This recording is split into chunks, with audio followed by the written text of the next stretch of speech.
What would you do if you knew, right now, that the ship beneath your feet had 2 hours left to live? Not a movie, not a simulation.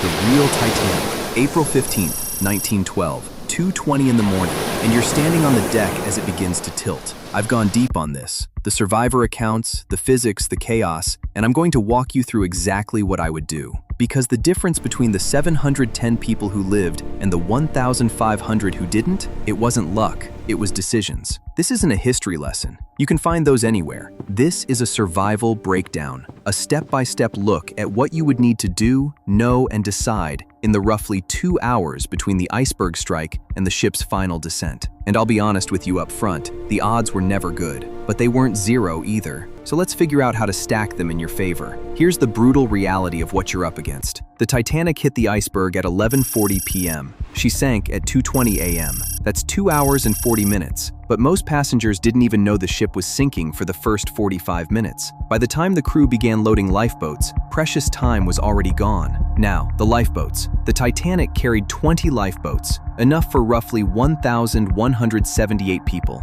There were 2,224 people on board. Do that math. Even if every lifeboat launched at full capacity, which they didn't, over 1,000 people were already condemned the moment that iceberg hit. But here's where it gets worse. The water temperature that night was approximately 28 degrees Fahrenheit, -2 Celsius. That's below freezing. If you end up in that water without a lifeboat, you have, at most, 15 to 30 minutes before hypothermia shuts your body down. Most people lost consciousness in under 15. So the challenge isn't just find a lifeboat. The challenge is doing it while hundreds of panicked passengers, a ship that's actively flooding, darkness, freezing temperatures, and a crew that's improvising, all work against you simultaneously. So here's what I'd actually do, and I mean from the second I felt that jolt. Step 1. Don't wait for an announcement. The single biggest mistake passengers made was waiting to see if it was serious, waiting for an officer to tell them what to do, waiting for their friends to get ready. That hesitation cost lives. The moment something feels wrong on a ship at sea, you move. Step 2.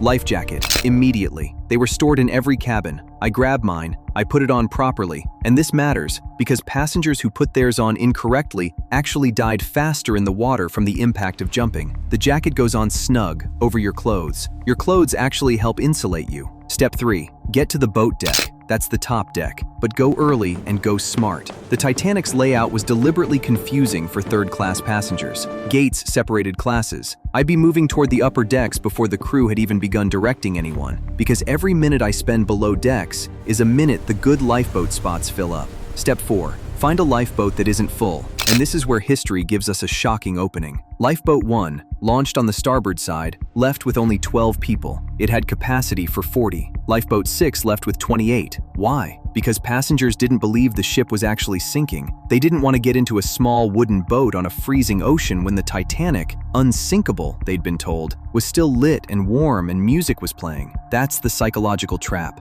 Normalcy bias, the brain's stubborn refusal to accept that a catastrophic scenario is really happening. The people who survived were the ones who overrode that instinct, who said, yes, this is real, and I need to act right now. But here's the moment I keep coming back to, the moment that would define everything. Imagine you've made it to the boat deck. You've got your life jacket, and you see a lifeboat, one of the last ones, being lowered. It has room, but standing next to you is someone you came with, a friend, a family member, and the officer is telling you there's only space for one more. This is the decision that real people faced that night, and it wasn't theoretical. Jack Thayer, a 17-year-old first-class passenger, was separated from his parents in the chaos. He jumped from the ship as it was nearly vertical and managed to climb onto a collapsed lifeboat. His father didn't make it. Colonel Archibald Gracie, also first class, stayed on the ship helping load women and children into boats. He jumped at the last possible moment, was sucked underwater as the ship went down, and somehow surfaced and survived. He wrote about it obsessively for the rest of his short life. And then there's Molly Brown, who famously pressured the officer in her lifeboat to go back and pull survivors from the water, something almost no other lifeboat did,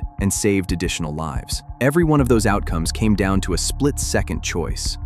And I genuinely don't know what I would do in that final moment. I'd like to think I'd make the right call, but the Titanic has a way of humbling anyone who thinks they'd have it figured out. So could I survive the Titanic? Maybe, if I moved immediately, if I didn't give in to normalcy bias, if I got to the boat deck early and found one of the underfilled lifeboats, if everything broke right. But here's what history actually tells us. Survival that night correlated strongly with class, with location on the ship, and with the speed of decision-making. First-class passengers were physically closer to the lifeboats. Third-class passengers were further away and, in some cases, actively delayed. What I know is this: the people who lived weren't necessarily the strongest, the richest, or the luckiest. Many of them were simply the ones who refused to wait and see. Now I want to hear from you. Be honest. What would you have done? Would you have gotten into an underfilled lifeboat and left others behind? Would you have gone back to help? Let me know in the comments below. And if you want more historical what-if breakdowns, from Pompeii to D-Day to the Black Death, subscribe and hit the bell. Because history isn't just something that happened to other people. It's a survival manual, if you know how to read it.